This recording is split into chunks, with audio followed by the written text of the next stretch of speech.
Hello, guys. It's Dr. Jenn in the house. Hey, hey, hey, hey, hey.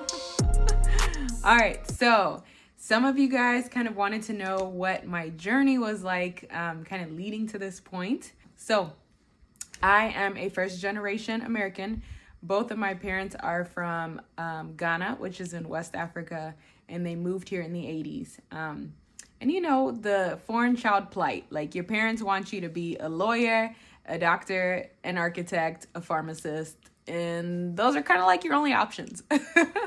But so, you know, my dad was just really great with instilling in us the importance of education. So really from a young age, kind of our summer activities involved going to like science summer camps. The games we would play on our computers were like math and, you know, science. And, you know, we even did like typing games like Mavis Beacon. I don't know if you remember her typing stuff, but I took that at a young age. And, you know, he would always tell us that, you know, someone can take away your shoes or your house, but that's kind of morbid. I hope no one's going to take my house, but no one can ever take away your knowledge. And that's something that's kind of always stuck with me. And my mom, she's a nurse. So at a young age, we would go like visit her in the hospitals that she worked in. And like in high school and things, I volunteered at Grady Hospital where she used to work at. And I did summer programs at Emory. I did this thing called Georgia's Governor's Honors Program where like a couple high school students across the state got selected to attend science program in Valdosta, Georgia. And I did mine in neuroscience. So that was like super cool, like being able to be on a college campus and kind of learning the topic that we were very interested in. So yeah, I always knew that I liked science. But I kind of didn't know what I wanted to do. And I was a super stubborn child. So my dad's like, yeah, you should be a doctor. It'll be great. And I'm like, yeah, no, just because you want me to do it, that's why I don't want to. I went to University of Michigan for undergrad, and I kind of followed after the steps of my big sis. So she was 2 years above me. She was at University of Michigan. So I applied there and I got a great academic scholarship. So I went there. I lived in a dorm that was kind of like, they had a special program for people that are interested in science. So I kind of dipped my feet in that and I realized like, okay, I want to pursue this medicine thing. I took the MCAT. The MCAT was quite difficult for me. Quite difficult. I don't know. I always get like super nervous during exams, especially back then. I think the more that I've grown in Christ, I don't get as nervous, but I was so nervous. I had to take the exam twice and I got the same score. So I didn't do any better. But, you know, God was so faithful and he allowed for me to get into medical school with those exam scores and on my first try. So I'm so grateful to God. And I think kind of during that season, God just showed me like, man proposes, but God disposes. If I've called for you to do something, I'm going to make it come to pass.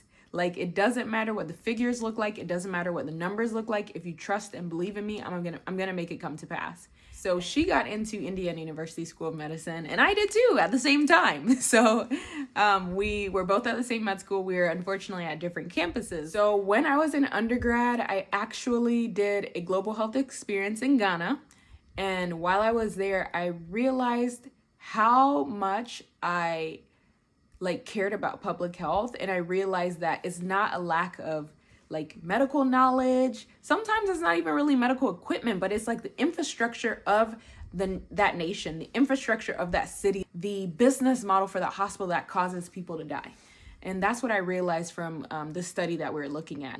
So after that, I realized like, I need to understand public health. I need to understand politics. I need to be able to kind of speak to these things in order to address people's needs. After kind of seeing those things, I realized like, I want to study public health. So God dared me to apply for one program. So I only applied to one school. I applied to Harvard and I just believed that God would make a way for me. And I got into the program. So between my third and fourth year of medical school, I went and I studied health policy. And that was a great experience. There are like, the people there were so inspiring. Like one of them, same position as me, he had just finished his third year of medical school and he had a hospital in Nepal. Like Wow. So shout out to you, Ramu, if you're watching this. I was just around such brilliant minds, and it was a great experience. Academically, personally, not so much. That's kind of when I went through my rough season in life, but God had a purpose in that. So anyway, I finished my program at Harvard, then I returned back and finished my final year of medical school, and I applied for OBGYN. Why I wanted to go into OBGYN. I have a place to speak into women's lives, to empower them. And then also, I like being able to do surgeries, see childbirth. So you have an array of things. You have continuity of care. So I just felt like being an OBGYN was the perfect fit for me because it was a mix of everything. And I also love my women and empowering them. So yeah.